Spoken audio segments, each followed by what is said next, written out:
Afghanistan, a war which cost the lives of nearly 15,000 young Soviet conscripts and an estimated 1 million Afghans.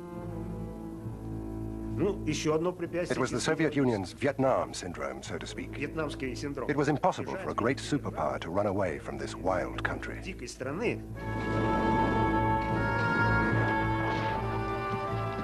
The United States supplied billions of dollars of weapons to unlikely allies, Islamic fundamentalists. It is entirely true that this was a war that was fought with our gold, but with their blood.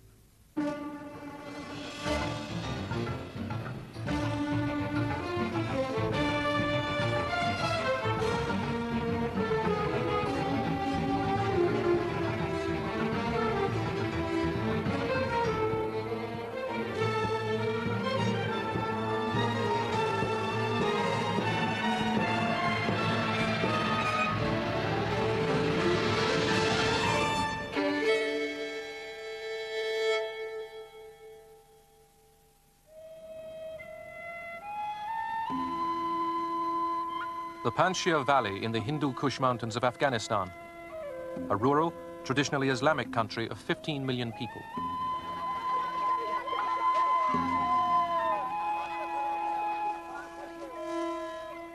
Foreign nations had tried to conquer it for centuries. None succeeded. But civil war and years of Cold War conflict would bring the people of Afghanistan a terrible toll of death and destruction. In the 1970s, Afghanistan became a focus for superpower rivalry. Close to the Persian Gulf's oil and the Indian Ocean ports, it bordered Iran in the west and Pakistan in the south and east. In the north, it shared a border with the Muslims of the Soviet Union's Central Asian republics. To Moscow, a friendly Afghanistan was vital. Kabul, Afghanistan, April 1978. A military coup brings a left-wing regime to power. Soviet cameras portray it as a romantic, popular revolution. Crowds were organized to celebrate the change of power.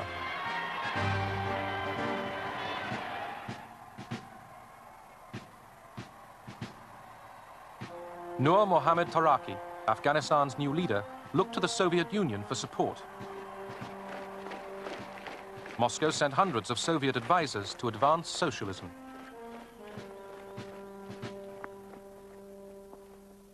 The vast majority of Afghan people had no jobs. Afghanistan was an agricultural country. We thought it was best to introduce land reforms and give land to the landless. It would enable them to work their own land and raise their standard of living. The left-wing regime set about reforming Afghanistan by decree. Land was taken from large owners and handed to the peasants who worked it.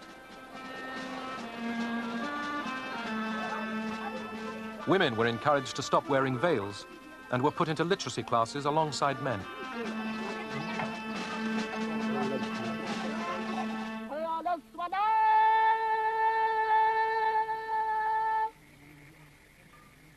In the countryside, the reforms were seen to threaten ancient customs and the authority of the Islamic priests, the mullahs.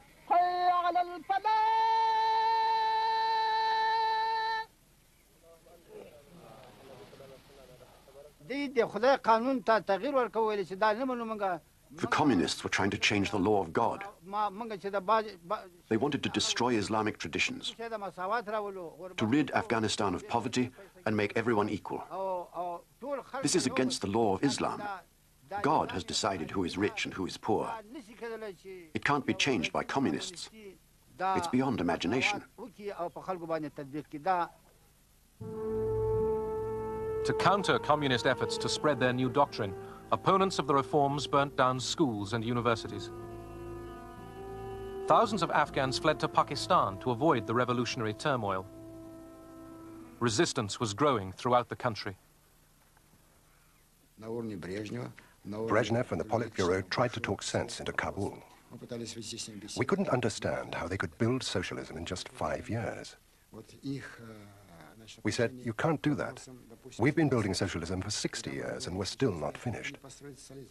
But they thought it was us that had got it wrong. Naivety was coming out of their every orifice. It was in their every word. In neighboring Iran, crowds joined the call of the Afghan resistance for a jihad, or holy war, against the godless communists. Other Islamic countries took up the cry.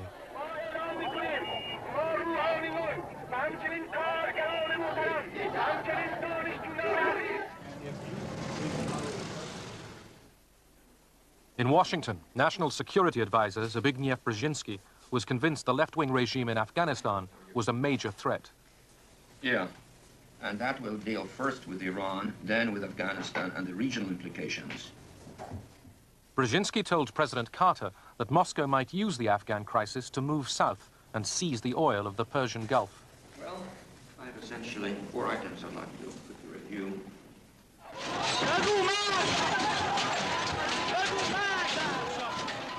Brzezinski's fears for the stability of the region gained weight when mass demonstrations in Tehran led to the overthrow of the Shah of Iran.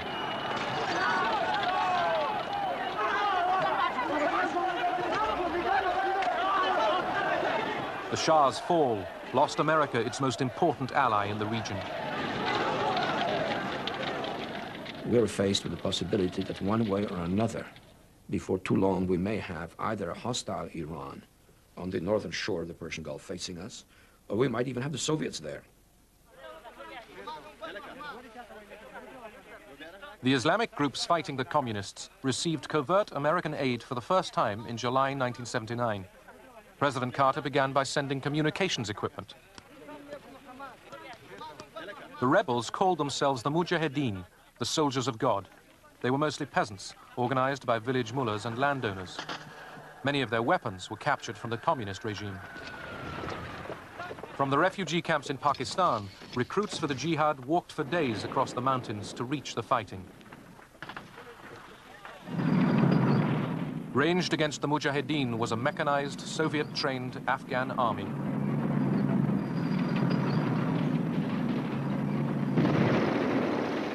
Soviet film depicted a highly motivated fighting force. In fact, each month, thousands of soldiers deserted. Kabul pleaded with Moscow to send Soviet troops.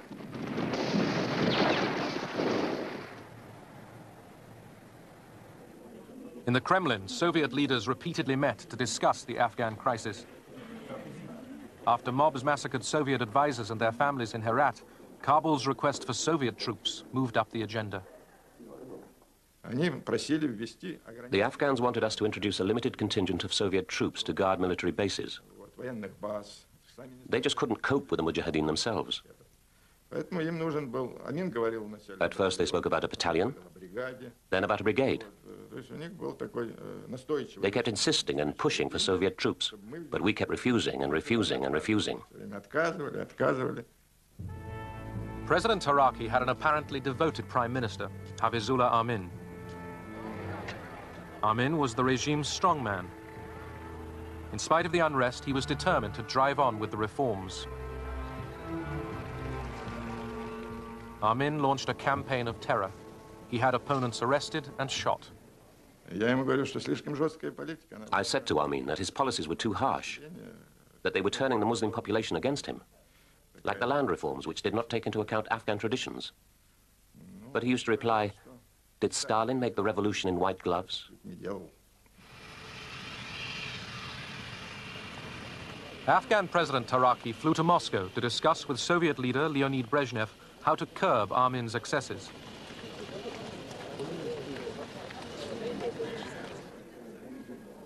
They decided to oust him, hoping the Kabul government could get popular support by slowing the reforms and ending the terror. Moscow's secret plans leaked out. When President Taraki returned to Kabul, Amin had him seized and executed.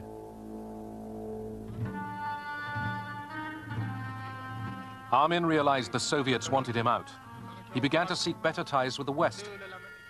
The KGB even imagined Amin might be a CIA agent. Andropov, the head of the KGB, became very concerned about Amin flirting with the Americans. Andropov felt that if we didn't introduce Soviet troops, Amin would claim that Moscow hadn't fulfilled its obligations. He would then turn to the Americans for help, and they would put their own troops in. In Moscow, the arguments were mounting in favor of using an invasion to remove Amin.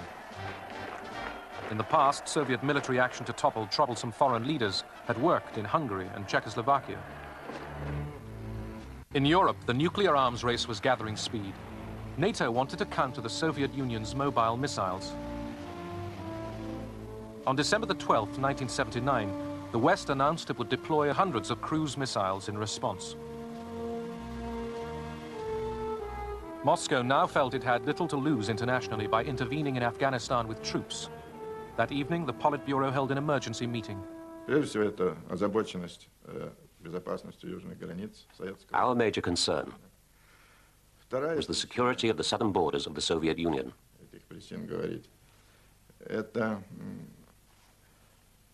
We also feared the spread of Islamic fundamentalism into Afghanistan from Iran. I said that military intervention in Afghanistan would be very difficult for our army. It would not necessarily lead to success. One only has to consider the conditions in Afghanistan, its geography, its history, and especially the independent nature of the Afghans. We also felt that if we didn't go into Afghanistan, then some other countries would. The intervention of these states could destabilize the situation on the Soviet-Afghan border and in the region as a whole. The Politburo took its fateful decision. By December 25th, 1979, tens of thousands of men in tanks and trucks started to trundle across the border. Moscow hoped they could complete their mission within weeks. The old royal palace on the edge of Kabul was Prime Minister Amin's favorite residence. KGB special forces stormed the building. Amin tried to hide, but they shot him dead. Moscow replaced Amin with a more manageable leader, Babrak Karmal. Since the Cold War started, the Soviet Union had never invaded a country beyond the borders of the Warsaw Pact. Now, Soviet forces were stepping across the line.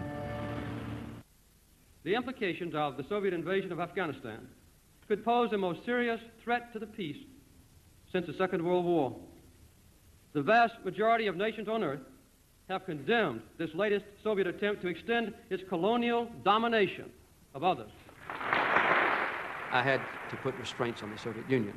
One of them was to issue a public statement that if the Soviets did invade either Pakistan or Iran, or Iran out of Afghanistan, that I would consider this a personal threat to the security of the United States of America. And I would take whatever action I desired or considered appropriate to respond. And I let it be known that this would not exclude a nuclear reaction. The military intervention of the Soviet Union cannot be justified. There can be no question of any country other than the Soviet Union having interfered in Afghanistan's internal affairs. At the United Nations, the Soviet invasion was widely condemned. President Carter blocked grain deliveries to the Soviet Union, launched a boycott of the Olympic Games in Moscow, and stepped up US spending on arms. Détente was over.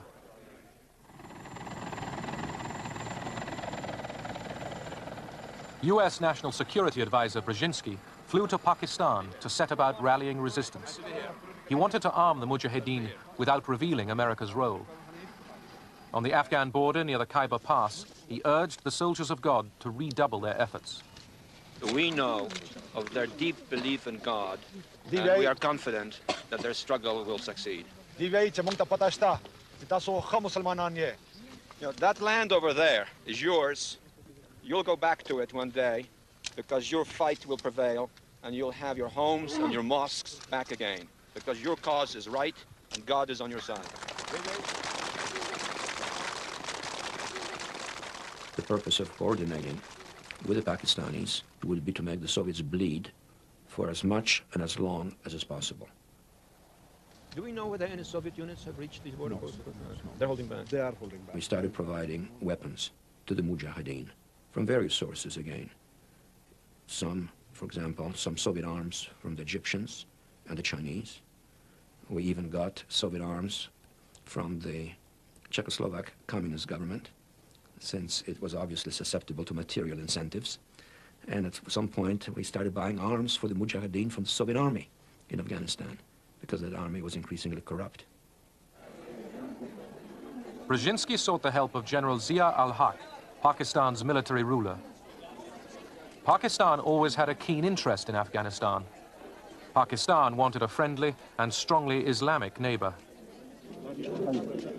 The US Congress had earlier cut US military aid to Pakistan.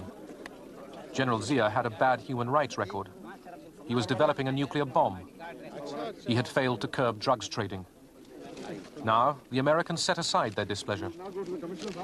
I think we had a double standard with respect to the Pakistanis. And we knew that there were big problems with drugs and that there were big problems with nukes. And we were prepared in various ways, in any way that we had to turn Nelson's eye to those problems, as long as the Afghan resistance was being supported via the government of Pakistan, and that's what we did. In Afghanistan, the Red Army guarded cities, roads, and airports, leaving the Afghan army free for combat. By 1980, almost 100,000 Soviet troops would be deployed around the country. It was a civil war, but many of the Soviet conscripts were told they were coming to Afghanistan to confront Americans. After we took our first Afghan prisoners, we started to realize that the Americans were not there. We said, Americans? What Americans? They're not here. But the KGB officers said, oh, they're in the rear. They're advising the Mujahideen just like we advised in Cuba. Maybe they're teaching them how to fight. But the more operations we carried out, the more we realized that the Americans were not there.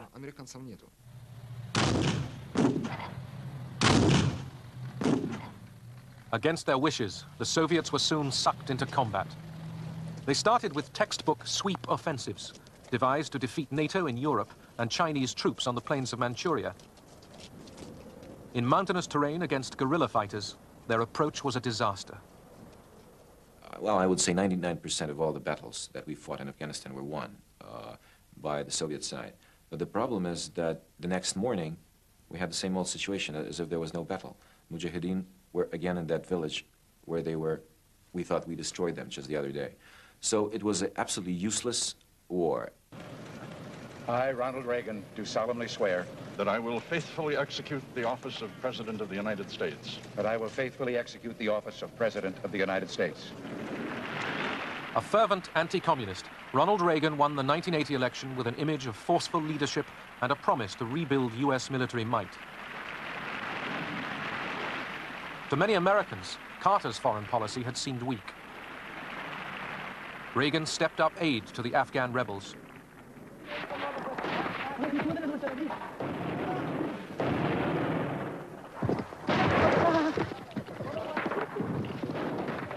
The Mujahideen were made up of numerous factions. They were split on tribal and ethnic lines.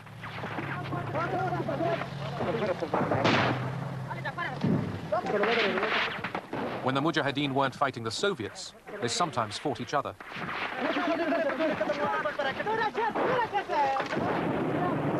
Allahu Akbar. The Mujahideen often captured military equipment in working order, but were so disorganized that within hours it would be made useless by looting.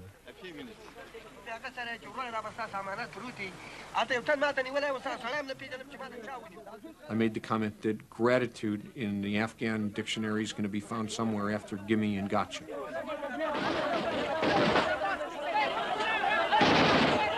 On the other hand, there was a constant undercurrent of understanding that while we were providing the means to wage this war, they were waging it. And that it is entirely true that this was a war that was fought with our gold, but with their blood. The Reagan administration increased its covert military supplies to the Mujahideen. Money and arms were channeled through camps in Pakistan.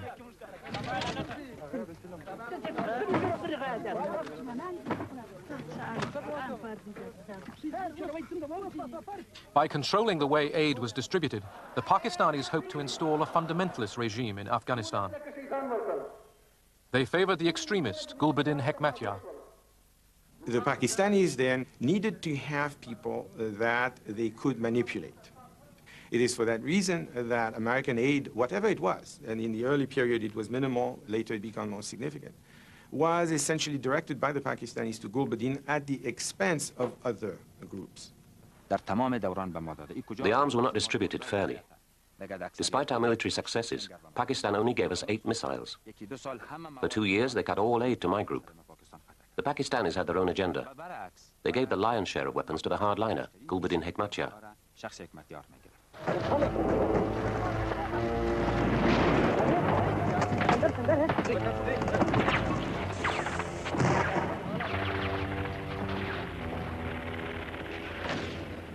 Inside Afghanistan, the ferocity of the civil war increased.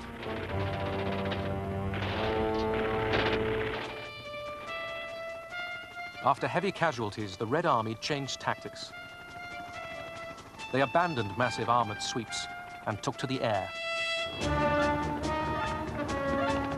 Soviet commanders would be dropped in by helicopters to cut the Mujahideen's escape routes.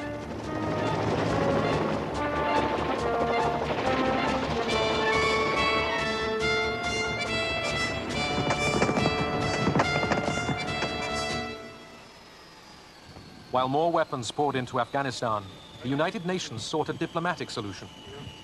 Under-Secretary Diego Cordoves tried to broker a deal for the Soviet Union to withdraw if military aid to the Mujahideen was stopped.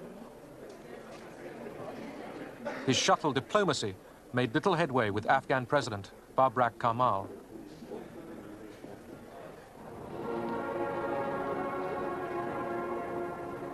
Moscow, November 1982. After 18 years in power, Brezhnev is dead.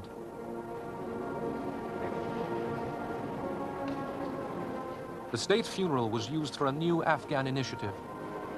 After the ceremony, Yuri Andropov, the new Soviet president, told Pakistan's foreign minister that he might accept the United Nations plan. But the Americans didn't trust Andropov. We never considered that the Soviets would actually back out of Afghanistan and negotiate their way out. It didn't seem a credible thing for them to do because we didn't think that they were at all disposed to do that. So naturally, when we talked with the Pakistanis, we pressed them always to continue the pressure. The Bible tells us there will be a time for peace, but so far this century, mankind has failed to find it. In these times, when the United States and Pakistan were not ready for a deal with Moscow.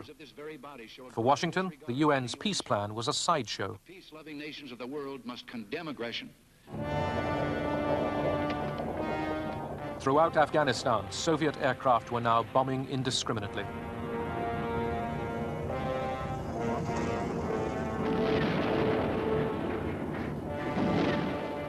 They pummeled village after village into oblivion.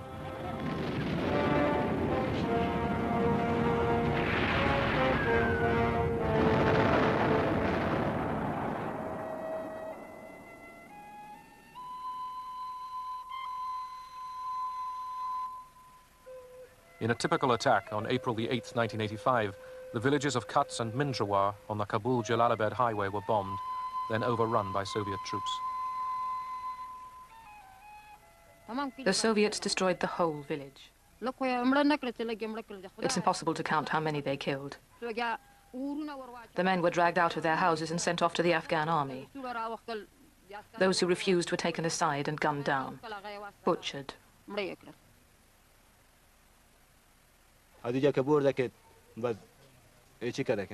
Russians took 14 of us and made us stand in a line near this wall. 2 Russian soldiers stood in front of us with machine guns. We began reciting the Holy Kalima from the Holy Quran because we knew we were about to die. They machine-gunned every one of us. I fell. There was a pile of bodies all on top of me. The bullets missed me. The soldiers searched us and took our money. They moved me, but I just pretended to be dead. The rockets were falling all around us like leaves off a tree. My daughter's head was smashed open. Her brains were hanging from a branch. I lost everything. My cousins, my nephews, everybody was killed. My wife, my 4 children.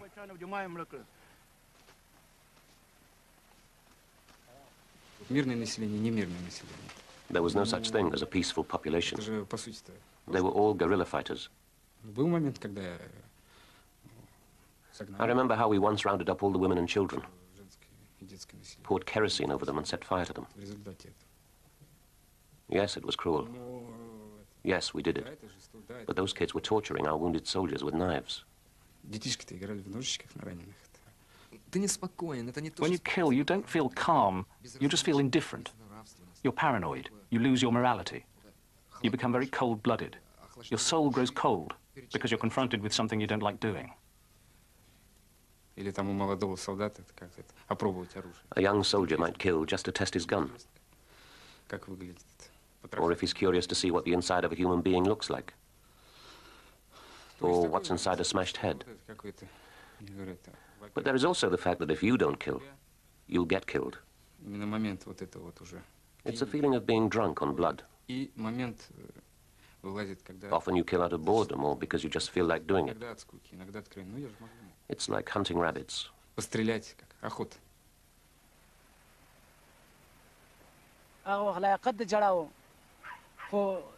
We have cried so much that we can no longer cry.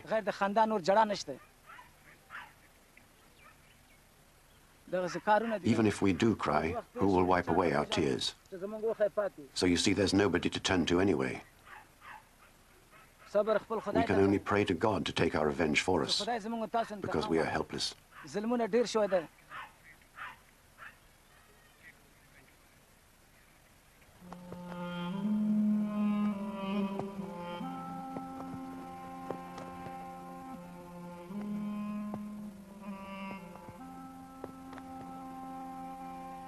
Thousands of civilians were killed in similar Soviet atrocities throughout Afghanistan.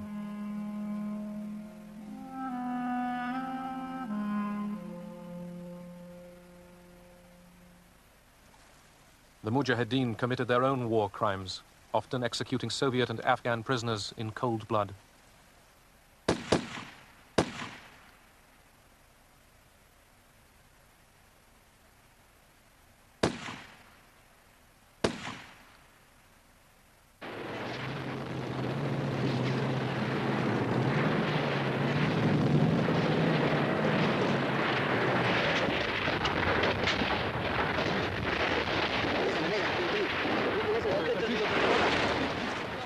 With increasing ruthlessness and daring, the Mujahideen attacked Soviet convoys, the lifeline bringing oil and weapons to the Red Army.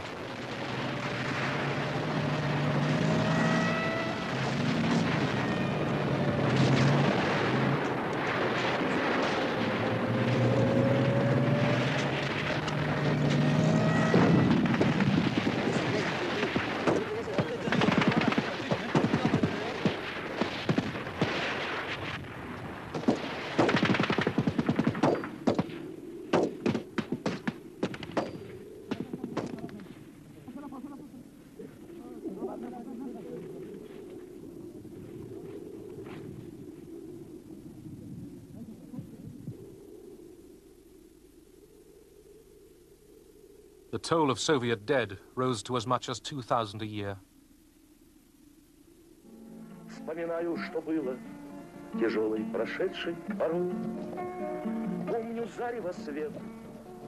Many Soviet conscripts were raw recruits, sent to Afghanistan after only 3 months of basic training. Sickness, drunkenness, and drug abuse sapped the army's strength. The wounded got minimal care. The war seemed pointless.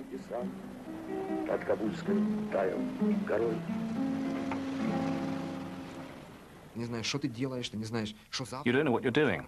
You don't know what's going to happen tomorrow. Perhaps you're going to die. And for the sake of what? For the sake of a system that lies to you? For the sake of a system that turned my father and all our parents into alcoholics? You know, it's so bad. You know, like... You suddenly realize that you've been brought up in a system which only creates evil. You just want to escape from it, but you don't know where to run. You've only got one hope: to eat half a kilo of opium, go to sleep and never wake up. Солдаты дружественных армий. Их часто можно видеть рядом. И в минуты отдыха, и в бою, и в день добровольного труда, хашара, как его здесь называют. Мы побывали на одном из таких дней, когда воины участвовали в строительстве новых корпусов детского дома Ватан, Родина. Ибо советский воин не только защитник, но и созидатель. Немало народно-хозяйственных объектов Демократической Республики Афганистан было сооружено. The propaganda was repeated daily in the Soviet press. Returning veterans began to reveal the Soviet troops' true role. But Soviet newspaper readers searched in vain for accurate reports. Basically, it was total disinformation of the Soviet public. Soviet soldiers were not fighting a war, the propaganda said. They were building schools, kindergartens, roads, and guarding caravans with food. That's it. In cemeteries across the Soviet Union, the cost of the invasion became impossible to hide. Many Russian mothers lost their only child. A military officer came to me. He said, "Try to be brave. Your son has died."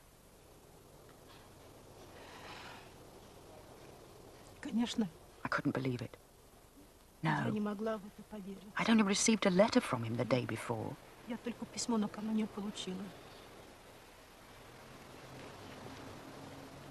I didn't try to open the coffin myself. My brother wanted to, but we were not allowed.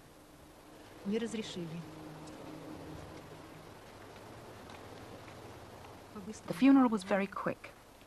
They buried him, and that was it.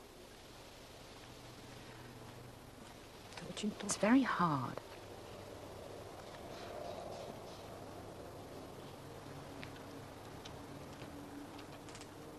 I wasn't allowed to write on his gravestone that he died in Afghanistan.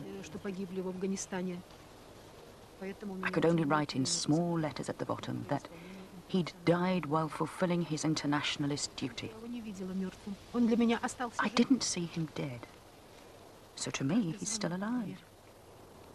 At every doorbell, I think my son has come back. I don't believe he died.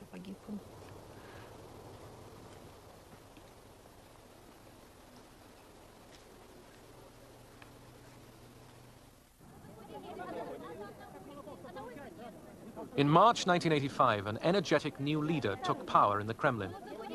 As Mikhail Gorbachev met crowds of Russians on tours around the country, opposition to the war could finally be expressed in public.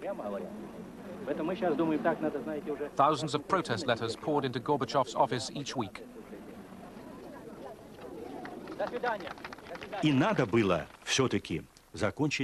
We had to finish this war, but in such a way that the Russian people would understand why tens of thousands had died and tens of thousands had become invalids. We had to explain what it was all for. We couldn't just run away from there in shame. No. We needed to find a process. There was an obstacle, an ideological one. It was our Vietnam syndrome. It was impossible for a great superpower to run away from this wild country, like the Americans in Vietnam. It would damage our prestige. The United Nations envoy, Diego Cordovez, was told by Gorbachev that the Soviet Union would consider withdrawing under a UN agreement. The emerging issue was what kind of government would run Afghanistan if the Soviets left. Hoping the US and Pakistan would accept a coalition friendly to Moscow, Gorbachev chose a new Afghan leader, Mohammad Najibullah. Gorbachev instructed Najibullah to offer talks with the Mujahideen about forming an Afghan government of national reconciliation.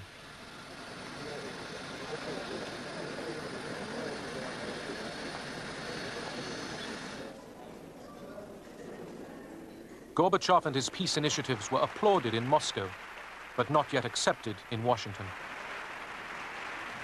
He was KGB, and he was all of the old school, and he had some very dubious associations and all the rest. He was trying to persuade the old line communists that he was with them, and he would appoint them to various positions, and he would not make major changes in the economy or in the economic policies or in the military policies. On return from his first summit with Gorbachev, Reagan sensed Moscow wanted a deal to get out of Afghanistan. But American hardliners wanted revenge for Vietnam. Pressed by Congress, Reagan urged the Mujahideen to go for victory. It wasn't until really between about 83 to 85 that the forces in Washington who asked the question, well, maybe we can win this.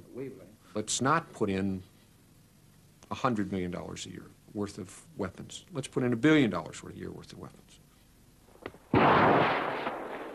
To combat Soviet air supremacy, the United States decided to try out its latest missile, the Stinger. Field trials like this looked impressive as the shoulder-fired missile locked onto its target. By sending state-of-the-art American-made Stingers to the Mujahideen, Washington was making plain that America was directly involved in the Afghan war.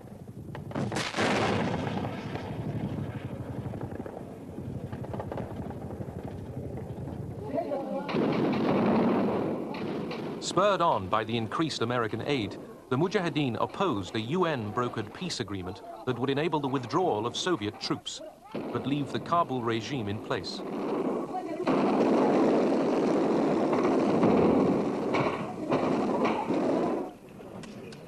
Signed in Geneva, the 1988 peace agreement barred further military aid to either side in Afghanistan.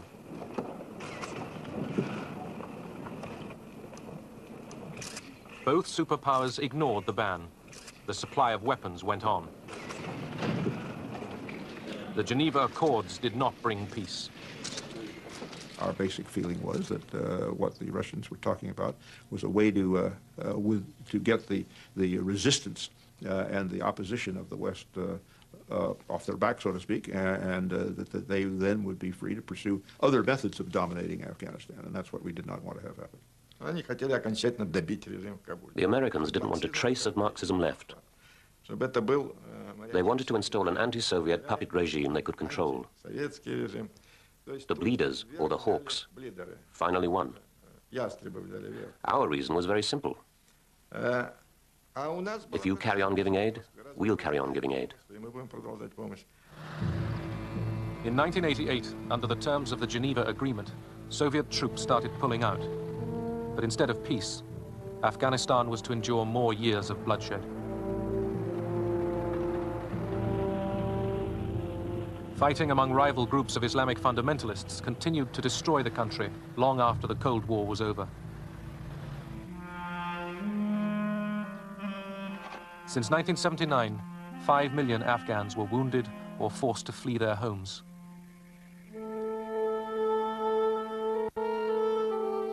Almost 15,000 Soviet soldiers were killed. 1 million Afghans perished. I haven't had a bad night.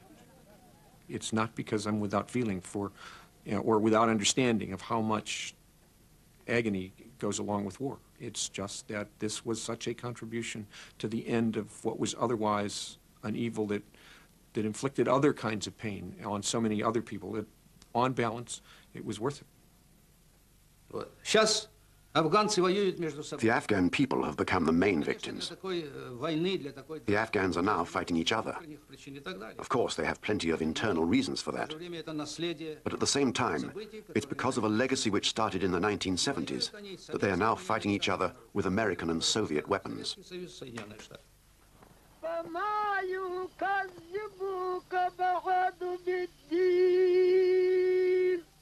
أليس الله بأحكم الحاكمين